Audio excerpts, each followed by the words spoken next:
Acts chapter 10. There is a certain man in Caesarea called Cornelius, a centurion of what was called the Italian regiment, a devout man and one who feared God with all his household, who gave alms generously to the people and prayed to God always. About the 9th hour of the day, he saw clearly in a vision an angel of God coming in and saying to him, Cornelius. And when he observed, he was afraid and said, What is it, Lord? So he said to him, Your prayers and your alms have come up for a memorial before God.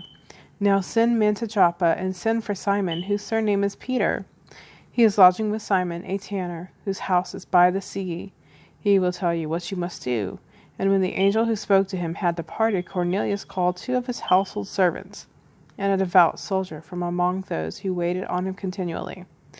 So when he had explained all these things to them, he sent them to Joppa. The next day, as they went on their journey and drew near the city, Peter went up on the housetop to pray. About the 6th hour, then he became very hungry and wanted to eat. But while they made ready, he fell into a trance, and saw heaven opened, and an object like a great sheet bound at the 4 corners, descending to him and let down to the earth. In it were all kinds of 4-footed animals of the earth, wild beasts, creeping things, and birds of the air. And a voice came to him, Rise, Peter, kill and eat. But Peter said, Not so, Lord, for I have never eaten anything common or unclean. And a voice spoke to him again the 2nd time, What God has cleansed, you must not call common. This was done 3 times, and the object was taken up into the heaven again.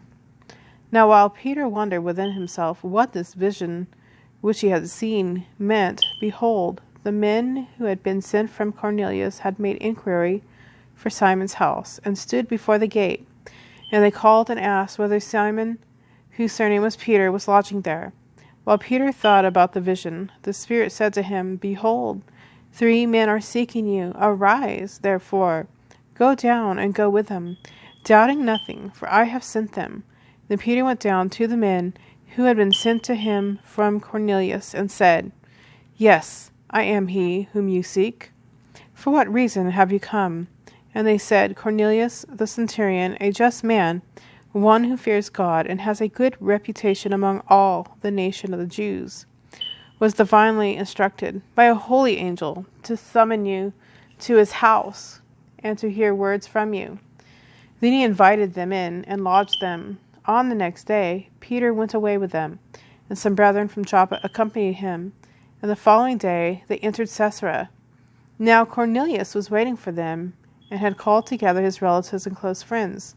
As Peter was coming in, Cornelius met him, and fell down at his feet and worshipped him. But Peter lifted him up, saying, Stand up, I myself am also a man. And as he talked with him, he went in and found many who had come together. Then he said to them, You know how unlawful it is for a Jewish man to keep company with or go to one of another nation?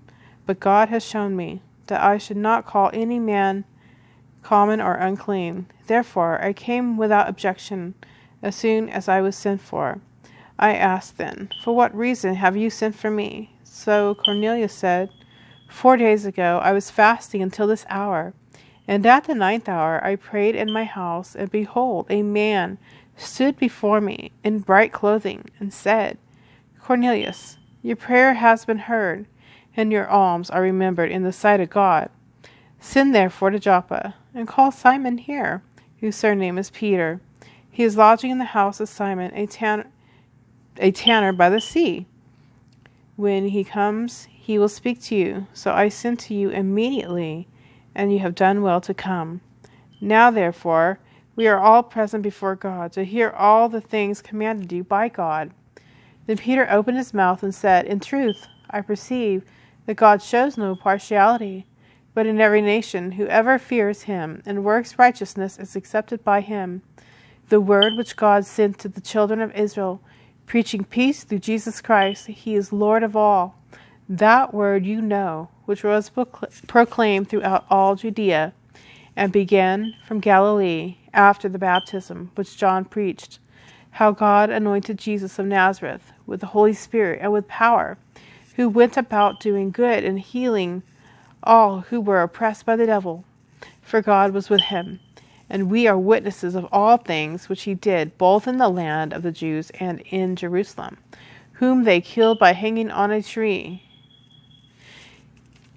Him God raised up on the third day, and showed him openly, not to all the people, but to witnesses chosen before by God, even to us, who ate and drank with him after he arose from the dead. And he commanded us to preach to the people, and to testify that it is he who was ordained by God to be judge of the prophets. Witness that through his name, whoever believes in him will receive remission of sins. While Peter was still speaking these words, the Holy Spirit fell upon all those who heard the word. And those of the circumcision who believed were astonished, as many as came with Peter, because the gift of the Holy Spirit had been poured out on the Gentiles also. For they heard them speak with tongues and magnify God. Then Peter answered, Can anyone forbid water, that these should not be baptized, who have received the Holy Spirit just as we have? And he commanded them to be baptized in the name of the Lord. Then they asked him to stay a few days.